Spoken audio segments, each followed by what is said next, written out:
Welcome. In this video we will see introduction of Metasploit. When I hear the word Metasploit, just one thing come in my mind, that is remote hacking.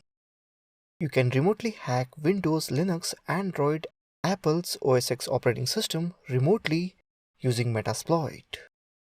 Metasploit is one of the most powerful tools used for penetration testing. Most of its resources can be found at Metasploit.com. It comes in two versions, commercial and free edition. There is no such major difference between two versions, so in this course I will use the free version of Metasploit. The free version of Metasploit is available in Linux operating system inbuilt, so we will use that.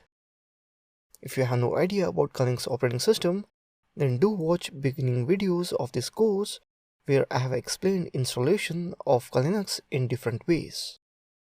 For simplicity, I have divided Metasploit into three parts. First one is pre-attack phase, then attack phase, then post-attack phase. In pre-attack phase, you can use Metasploit to create a listener on a port, to create a malicious APK file, create a malicious file such as PDF file, malicious extension, malicious exe file using MSF Venom. You can also create malicious PHP file.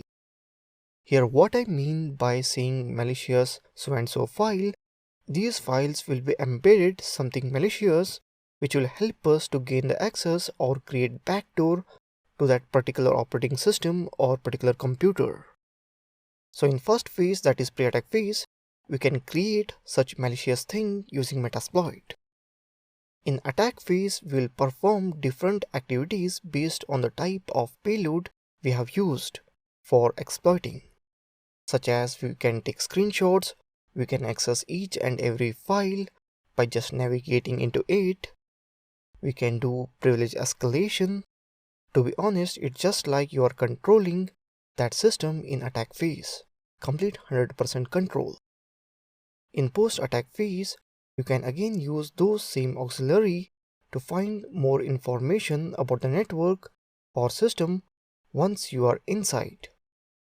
You can also use post-phase module to interact with registry and event log management to clear your tracks. That is erasing your footprints so that the user should not get any idea that you had accessed his or her system. So that's it on introduction of Metasploit. Thank you for watching this video.